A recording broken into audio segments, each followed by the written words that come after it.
You're watching the Eternal Tournament Series. Welcome back, everybody, to the Eternal Tournament Series. This is round 6, the final round of Swiss for this week. I am Calimdir, joined in the booth by SirRhino, here to break down this final matchup between Alarmadillo and NotoriousGHP. Yep, we've got maybe the deck of the tournament Feln, right? We've seen all kinds of slight tweaks on it. How many in cold bloods are you going up to gift and channel? Those sorts of options are available, but really it's just that core of Champion of Cunning, Feast Caller, and Hailstorm, right? And on the other side, we've got Alarmadillo on a very, very grindy version of Xenon. Both these decks have served their pilots well, as they're both 4-1 right now, playing for the win and in. And even if they lose, breakers could get them there. But this is a guaranteed top 8 if they simply win this match. Right. And I said final match, but like we said, top 8 after this, single elimination. And there also might be some backup matches depending on how quickly this goes, as players will get into it shortly. But let's talk a little bit about this matchup between Xenon versus Feln, because these are particularly the Xenon list is different than the other Xenon lists we've seen today. Yeah, this is pretty stock for what Alarmadillo typically brings from Xenon, but as you said, different from what we saw earlier, in that not going quite as big in terms of curve. It has 2 5-drops in Twin Brood Sauropod and 4 6-drops in Predatory Carnosaur, but still goes big and can grind. 4 Dark Return, 4 Xenon Obelisk, 4 Ion, 4 Interrogator. That gives you a lot of long game, not to mention Friendly Wisp and Dawnwalker with that 5 Strength Matters theme, giving you ways to reload your hand and board. So while the curve doesn't seem that high, this deck can go long. Yeah, especially with the sauropods and the carnosaurs, you can get through a lot of boards. Ion, when you're going long, is actually very relevant. And Dawnwalker is always a menace for control decks. Meanwhile, GHP's deck is the exact same list as the Platypus King, I believe. It's the 1 Scourge of Frostome, and I believe it's the Team Rank Star Feln list. As players are underway now, pretty solid hand from both players. GHP not having anything proactive to do, but able to spin their wheels a bit, draw a ton of cards, and I'm sure they'll find something to play in the meantime. Yeah, it's more key for Alarmadillo to have, a proactive hand. GHP's plan is get your Champion of Cunnings and other flyers to stick and fly over the mess of a board that will show up on the ground, right? Alarmadillo's anti-flight technology is basically 4 Sandstorm Titans and a couple of Blister Sting Wasps. Other than that, has to really lean on Varus Choice and Xenon Initiation as their only removal. And you can. Those are pretty good removal spells to have in the face of what Feln's doing. So Permafrost and Feeding Time are both excellent answers to Dawnwalker. Kind of curious, so why did Permafrost not come down in that Dawnwalker there? I think you have so much incidental pings that maybe Notorious is either reserving themselves to... No. There it is now. Yeah, maybe I think it's because they're worried about breaking it with Harbinger later. That would be my only concern. But I still think it's a little strange. Yeah, but wanted to save Feeding Time for, a potential Sandstorm Titan. That makes sense, right? You have no other answers to Titan in this hand. But now you do. Ooh, annihilates the draw there. A really valuable card in the face of a deck that rocks 4 Predatory Carnosaurs, 4 Xenon Initiation. And I think GHP is going to try and get the most out of that spell. Yeah, GHP with another Wisdom on top. So much card advantage here. Probably going to just fire one off here just to see what they can play. Yeah, you could go with a champion here that doesn't have Aegis. It's not the biggest downside in the world against a deck that, again, their only removal is Varus Choice and Killer Effects. But opts to just develop the hand with simply a Varus Favor plus another Wisdom. And Alarmadillo's got an awkward draw, which can happen when you play 4 Dark Returns. Right. Yeah, so electing not to play the Wisdom on his turn so he can leave up that Annihilate in case something like a Sandstorm Titan came down. But like you said, too many Dark Returns, too many Friendly Wisps, not enough 5-power units actually coming down, not seeing the Obelisk, and another Seek power. Alarmadillo all the way up to 8 power now. So Obelisk a pretty strong draw once he gets a board going. But still not a lot of action, and it looks like Azindal's Gift is going to just shut this off before it even gets going. Yeah, you don't want to play out your friendly wisps against Fel when they play Harbingers and Barda's favors all over the place. So it's wise to hold on to them, but now you're going to have to deploy them here and also play your Ion at regular speed. Okay, using Dark Return, I guess getting a pig down is a little more valuable maybe than playing some of your other lines. Yeah, pig definitely better than a 1/1. So I don't hate that line, but I don't think it's winning anywhere. I don't think a 3/3 pig on turn whatever is really going to be enough versus a deck like this Film Control list. Boom. There's the Harbinger that we've been speaking so fondly of. Don't know if it's going to come down here. It'll take out one flyer and put a Dawnwalker in the void. But that might not be what you want to do here. Yeah, and here comes In Cold Blood to take out that Ion, like you said, instead of putting the Dawnwalker back in the void. I mean, at this point, it doesn't matter that much because Alarmadillo has a Zindal's Gift on them. So the Dawnwalker value is going to be fairly minimal. Yeah. But still just elects to get stuff off the table, give himself more time to set up with this Feast Caller and the Champion, which both get to come down now, and that's huge. Okay. Yeah, this is the one opening Alarmadillo has to find an answer to it. Feast Caller and scoops it up. Yep. But now we get to go to post board, and man, Feln is looking very dominant in this slow metagame. Yeah. Once we go to the sideboard, though, Alarmadillo can bring in some Sabos and Wasps. Those are both okay cards. Blistersting Wasp is just an annoying card to deal with. There's also 2 extra Twin Brute Sauropods if you really want to go grindy, but they're just gumming up the ground. I don't know if that's exactly the direction you want to take, but I think they're on average. I think they're on average better than some random card against a deck like Feln. But yes, this is the Xenon deck is designed to be slow, but in a way that is not good against control. So, not good against the Zindal's Gift, rather. Not good against tons of card advantage control. It's good against harsh rules, good against armory type things like that.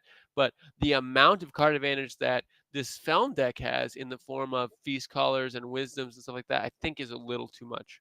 I think this deck can just run over a lot of gift draws, though. It can get crazy pressure. It's playing 4 Wisp, 4 Dark Return, and it ended up having a really clunky setup hand, where in other games we would have seen Interrogator into Obelisk, into Sauropods or Carnosaurs, and the gift would have simply done nothing. I'm not too worried about that card. Already back into the game. GHP with a pretty solid hand. Just strategize, levitate, annihilate, Vera's Favor, all good for making the hand a little smoother as the game goes on, and annihilate answering the first threat that'll come down. Alarmadillo with a much more proactive hand this time. With that Obelisk already in hand and the Interrogator, which that is the card that really swamps GHP in card advantage. Yeah, Obelisk is pretty key here too, because if GHP did keep in the hailstorms, Obelisk just hard counters it. So that's something to keep in mind going forward as well. And there's hailstorm. Yeah, there it is. Alarmadillo simply not playing any units yet, because you can ambush in Ion here. Keep that Minotaur safe until it actually comes in fully buffed. And we'll see what he elects to play here, if it's just tempo efficient Obelisk, and it is. And now these hailstorms are looking pretty bad. GHP going to be able to, I believe, hailstorm Vera's favor this Ion, but that's still not great.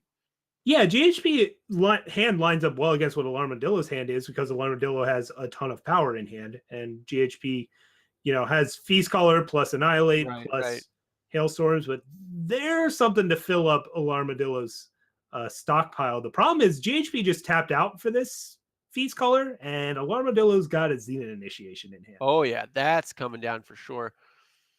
And we'll see. Puts it on Interrogator so you can actually swing with Ion, but that actually works out pretty well for GHP, all things considered, as now Ion's not out of range of the Hailstorm favor play. It does make it so that GHP has to annihilate this Interrogator, though. Oh, yeah. Which is a pretty big deal. And Interrogator still got to draw a card, and check it out, Dark Return. Yeah. Yeah, the Dark Return means you've got this killer Interrogator. That's pretty wild. But in the meantime, Alarmadillo just playing it safe, developing other things. Dawnwalker now much more imposing when it doesn't die to Vera's favor. And this is what we're talking about.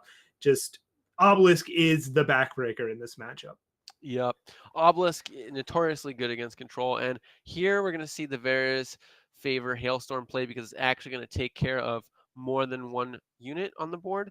But that's going to slow down GHP a little bit as far as playing these champions, and going to give time for Alarmadillo to just play Interrogator into Dawnwalker coming back. It doesn't even need to. Just going to play Sauropod for now. Yeah. Really exhaust GHP's removal. Yeah, at this point, maybe even Dark Returning a Sauropod is better than Dark Returning a killer Interrogator. It might just be about bodies on bodies on bodies, as we see a Permafrost come out on the first Sauropod. Interesting that it comes out on Sauropod, not Dawnwalker. I mean, Sauropod is the bigger attacker, but still. Yeah, I agree. That is a little suspect. Champion of Cunning can turn a game around in terms of a counter clock. The problem is that Ion did a lot of damage, which means Alarmadillo gained a lot of life, sitting at 36 to NotoriousGHP's 8. Yeah, this is looking very, very dire for GHP. Alarmadillo's clock is just not stopping anytime soon. With this Obelisk in play, every threat is just so huge. There's so much card advantage being generated between Dawnwalker and Interrogator. And yeah, that's going to be it for NotoriousGHP. So 1-1. Both players showing off the gross things that they can do with their decks. Yeah, and that's what Alarmadillo's deck needs to do, is get a couple early units. That turn 4 Obelisk is crucial to really just gum up all of the numbers for Notorious, and it just sort of spiraled from there.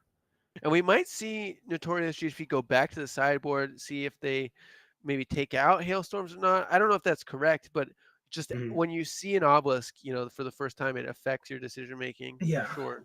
It could be something where he checks how many sabotages he wants to play. Does he want to try and just go for the desperation heave and snipe those Obelisks before it's a problem? As Sabotage can also line up really nicely against Vera's Choice and Zenith Initiation anyways. The problem is there's just, I mean, the deck has 16 good Sabotage hits? That's not a bad spot to be. Yep. And he is playing 4 Vera's Choice. So Vera's Choice, I think, an insanely good card this weekend with all the film. So yeah, I'm really excited to see the 4 Vera's Choice. Yeah, it sometimes leaves something to be desired in Xenon because Xenon lacks a lot of good Aegis popping. So once Felm gets its face Aegis up, that avenue can get shut off. Right. So that's something to keep in mind. And Felm, plays 4 Cobalt Waystones. Yeah, Cobalt Waystone is honestly one of the most frustrating additions for me. I think it is by far the most powerful Waystone, or at least to me has proven to be the most powerful Waystone addition. Yeah. I think its range of applications is certainly the most powerful in terms of almost every Primal deck is happy to play it. The Amber Waystone, I've done some pretty disgusting things with in terms of Life Force decks or things like that. But yeah, Cobalt Waystone has just been absolutely incredible for Primal decks.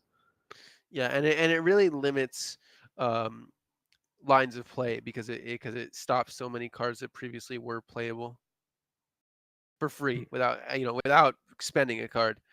But here we are in the game, and Alarmadillo not with a particularly fast hand, but does have the Dawnwalker, does have Zenith Initiation for it, which is pretty good. There's a Permafrost waiting for it though. Yeah, GHP has that Permafrost waiting in the wings, and has shown so far that we saw Permafrost on Dawnwalker game 1. It was hesitant, but it showed up. In game 2, didn't go on the Dawnwalker, went on a different target. We'll see if game 3 swings it back the other direction. He might elect to go for Vera's favor, who knows? Yeah, Alarmadillo is only on 2 time sources right now. It'll be a while Right. before that Dawnwalker comes back. Armadillo crucially finding a Xenon banner, and yeah, there we see it. Vera's favor, just buying time, letting him hold on to this permafrost for later. And I think that's a totally fine play because permafrost might end up coming down on a crucial turn where you get to attack with Jotun Feast Caller. Alarmadillo plays banner there instead of a Sigil Edge Sandstorm Titan. Maybe Probably a hoping mistake. Sandstorm Titan can bring back Dawnwalker when it first comes down. Oh, and it will. Ooh, Wow. Okay. I'm still What do not I sure know? if that's worth it. Yeah, I don't know if it's worth it with the Harbingers, but we'll see as the game progresses. So NotoriousGHP just gonna deal with the Sandstorm Titan now. Had a couple options, but I think that was the best one. Yeah, it ended up working out in that GHP had to use removal this turn rather than last turn, so Feast Caller didn't come down this turn. Right. I think it's intriguing. And now Armadillo can either hope to get lucky setting up this Wisp or sit and do nothing and leave Dawnwalker in play, or awkwardly play. Yeah. All of his lines are lines you can do. They don't feel optimal, though, and that's the issue. All of them are very bad here. Because we know it's in GHP's hand. And I think doing nothing is actually the best line because we know it's in GHP's hand, but it's not good. Yeah. So Harbinger comes down, cleans up a Dawnwalker. Dawnwalker will be back, though. And now Armadillo can either go killer a dinosaur or killer dinosaur and goes with killer dinosaur. Yeah. And that's actually pretty good now with the sauropods. That actually lets him trigger Friendly Wisp before it blows up in the face of these Harbingers. Yeah, so that was a very nice draw for Alarmadillo there. And once again, we see Permafrost not come down on Dawnwalker. I mean, understandably this time because 6 and 4 is a pretty big difference. But now we can get killer Dawnwalkers if Alarmadillo so desires. Yep. Throwing off the Sabo here, and yeah, he gets to set it up. That's huge. And we talked about Xenon being able to grind. This is where it grinds. Yep. And now for the next couple turns, we're going to see killer Dawnwalkers coming back, Sauropod drawing 2 cards, another Sauropod backing that up. And GHP's got a good hand. I think Alarmadillo's better set up right now, though. Yep. And not only is Dawnwalker good against control, like we mentioned, just being grindy, but killer Dawnwalker just shuts down the advantage that GHP has in this matchup. I think yeah, and especially that +1/+1, because it means that Dawnwalker can even kill the Harbingers and things. Harbingers and Champions of Cunning, and it survives Harbinger. Yeah, it's just that +1/+1 is so huge for Xenon initiation. Yep, and we're just gonna keep seeing it come back. I mean, that's what the sauropods are for. It's so grindy without having to really draw cards, and then you can still draw cards thanks to Friendly Wisp and Interrogator. Yep, and Annihilate for GHP can help stem the bleeding here and maybe just win the race off the back of these Harbingers. Yeah, it's actually a real possibility. 8 lifesteal in the air is definitely an avenue to win this game for GHP. But Alarmadillo effectively finds a Wisdom of the Elders here. As another Friendly Wisp off the top, just pairs so perfectly with these Trim Brute Sauropods, as you said. And again, back comes the Dawnwalker, and GHP has 2 Harbingers. They could race, but not with this Xenon initiation. Now you're down to 1 Harbinger. Yep. And both players out of cards in their hand, but Alarmadillo's board looks significantly more threatening than anything GHP can do. The grind just keeps grinding. You know, we saw last game, it was really a story about your X3s and your obelisks. And this game, it's a totally different strategy showing up, and that's killer Dawnwalker with sauropods. And there's that Zindel's gift that I said Alarmadillo normally won't care about. Doesn't care about it. Yeah, it shows up almost as if just to taunt GHP. Yeah. You know, games with generally games that you're already way ahead. it just those. This is not a game that GHP was even close to being ahead. And Sabotage as well, with the gift already on Alarmadillo and more than lethal facing him down. That's going to put Alarmadillo into the top 8 firmly. Yeah, typically if you whiff on 2 sabotages, you're not in a good spot to win that game. But Xenon managed to flip that just through pure card advantage through every other avenue and pulls out the match there. So hats off to Alarmadillo locking up that top 8. Yep. And Alarmadillo has been playing this deck, this build of Xenon, for quite some time throughout a changing meta. And not really other people have picked up on it very much. Like there was a brief moment where I saw a couple people play it on ladder when he won with it.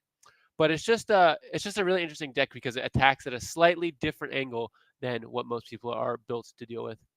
Yeah, I've from the second Orc Interrogator was spoiled, I was obsessed with figuring out Xenon lists that it would work in, and there's a lot of ways to build around it, but at the end of the day, if you've got a reasonable curve, 4 Interrogators, 4 Obelisks, and 4 Ions, 4 choices, you're gonna figure out a pretty strong deck, and I really like the angle Alarmadillo is taking with this one. Yeah. And I think we have a backup match for you guys, Moosh versus King Breath, but it doesn't look like it's going to be going on for very long. Yeah, it's Stand Together comes down here, and lethal is approaching for King Breath. It looks like Moosh is going to Void Bound Huru Pacifier. Just a Destiny Inquisitor's Blade comes out with Huru Pacifier on the field, and it goes straight to the Void, does nothing, and Moosh wins this game, and I believe that was the match. So looks like TJP Aegis aggro taking out Argenport. Yeah, it's a really powerful angle that these TJP lists have access to, and that's simply Pacifier with Aegis on it. Yep. Kind of just shuts down a lot of control decks. Like, oh, you can't remove this with weapons, and it has an Aegis on it. So what are you going to do? Like, how do you beat this? And I always love decks that can play Shelterwing Rider and Stand Together, especially with the changes to Protect being 2 costs now. Stand Together, I think, got a lot better, and it's just so powerful. Being able to re-up your Aegis on Shelterwing. Yeah, I'm not sure if Stand Together got better because it's always been in Stain. Right, but I think Stand Together decks got better just based on they could sometimes end up in this weird spot where they weren't quite big enough for big mid-range and they were a little slow and could fall behind certain aggro decks. And now a lot of those problematic matchups have kind of fallen away thanks to Hailstorm pushing them out. Yeah. I think, exactly what you said. It's a lot of the matchups that were bad for them are kept in check by other decks. But also, with Protect being a worse option, now the best option is Stand Together, even though Stand Together was good the whole time, like you said. Yeah. So we do have another backup matchup that I'm just hopping into. It's TheRocke versus Magikarp. I'm guessing this is game 3. TheRocke is on Felon. We've seen him play earlier today to quite some success. Meanwhile, Magikarp appears to be on Skycrag aggro, Oni Ronin in play. TheRocke rocking some lightning storms. We haven't seen any of those yet today, but that's going to do some work here as a Shogun Scepter gets placed on Oni Ronin, and that's going to get swept away. Yeah, and it looks like, correct me if I'm wrong, but I believe the winner of this match will make it into top 8 as well. That sounds about right. Yeah, both these players are X1. So, yeah, this is a win and in. Actually, Magikarp is 3-2 going. Oh, got a pair up. Okay. And, yeah. Yeah, so it's a win and in for TheRocke, and Magikarp would have to rely on some good breakers, but getting a pair up bodes well for those breakers. And this build of Skycrag is running 4 Obliterate, and it's also running 2 Crimson Firemaw. Mm-hmm. Yeah, this is post-board, so be interested to see which of those stay in. Potentially both. Those are both pretty nice cards to have, although, again, with all the face Aegis that Felon has nowadays, maybe Obliterate isn't where you want to be, although right now Magikarp's hand doesn't have any of those cards. Simply a lot of power and a torch. But once this Harbinger comes down, it becomes very difficult for TheRocke to lose this game. And Magikarp is now out of threats entirely. Yeah, wow. Magikarp doesn't even have the the Waystone that you want when you're light on threats. Like, at least get some Grenadins out there or something. Instead, just flooding pretty hard here while the Rock just is curving out nicely.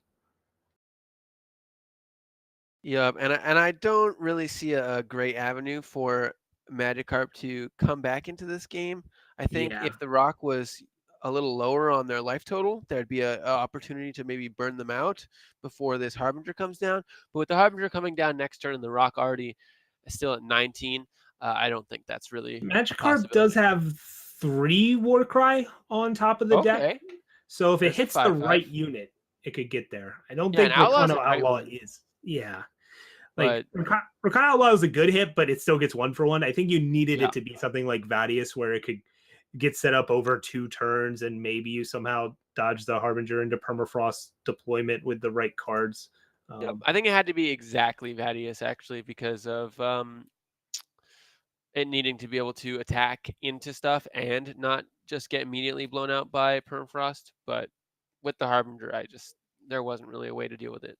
Yeah, the Rock drew the 7th undepleted power that turn, so you could deploy both cards this turn. I agree. There wasn't much to be done there, but a Pyro Knight's a pretty good follow-up draw. But again, this Black Sky Harbinger is probably just going to keep victory out of reach. Yeah, And you might have to at this double point, torch it instead.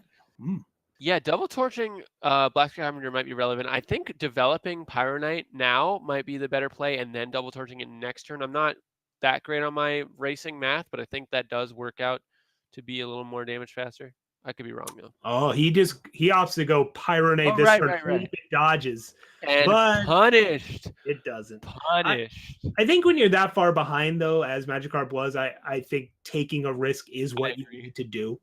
It just so happened that the risk got punished because that's part of taking risks. Yeah, when you're in that situation, you got to play to win, and that's what the Magikarp did there. Yeah, so Magikarp took the right line. It's just sometimes the right line still isn't the winning one. And another Harbinger, I think, is going to seal this game up. There is a permafrost, but the Rock also has 2 more permafrost and a Felon Bloodcaster, and eventually he's going to find something like a champion to close this game out before Magikarp can really eventually. do anything. But in the meantime, this Skycrag deck's got some legs to it. We keep talking about Vadius, so we've seen Pyro Knight, how that can threaten, and it's alive until it's dead, right? You got to keep playing out if you're Magikarp here. You do have some cards that scale well into the late game, and you just have to hope that's what you draw. Yeah, I mean, as much as I talk like it's completely over, it's not. There's always a chance that the Rock draws mostly power, and that Magikarp draws threats that are actually relevant and burn. Mm-hmm.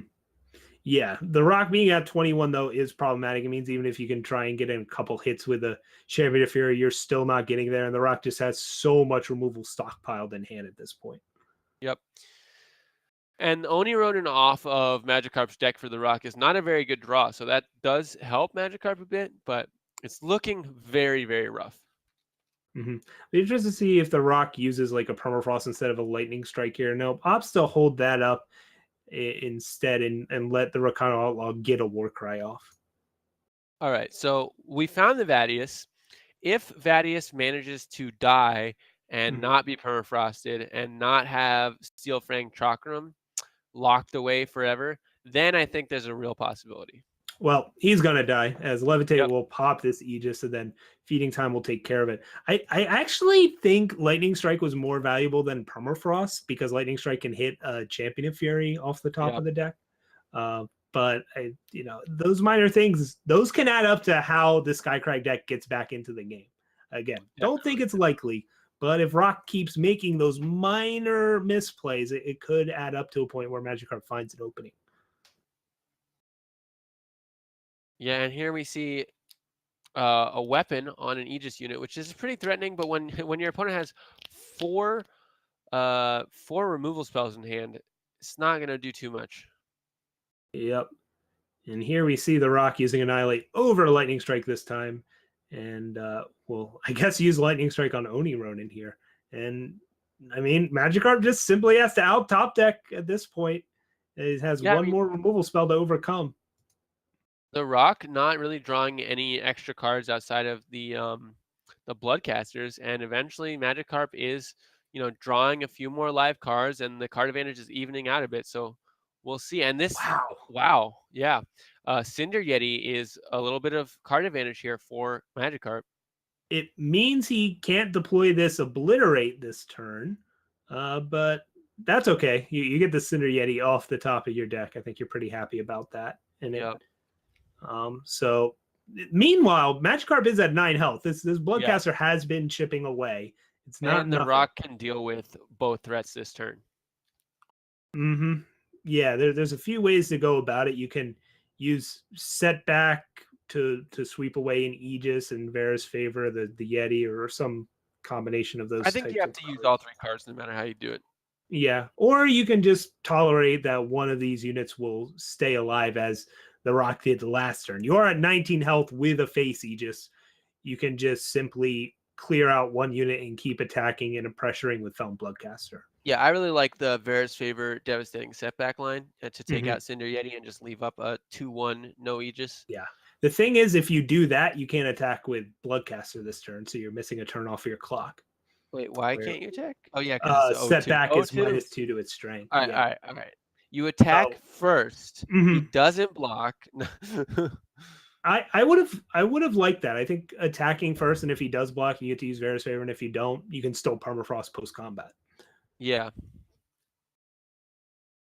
Because I don't think you're in a big rush to kill Magikarp at this point.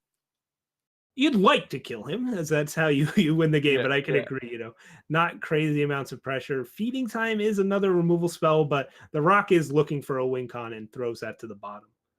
Well, there's another 1/2 with Aegis, So this patience with Devastating Setback paying off here, as it'll get to pop multiple Aegis here. And I think we will see the Setback favor play now, as 4 damage a turn is quite a bit more than simply 2. But maybe TheRocke thinks he can take one more pair of 4 damage. Yeah. All right. And there's a Pyro Knight, which will come down and activate in the same turn, will not die to either of these spells. And we might see Magikarp pull this out, which would be extraordinary. I mean, this is what I was talking about with Skycrag. Their threats have mid to late game relevance. TheRocke never found no champion Wisdom of the Elders or anything like that.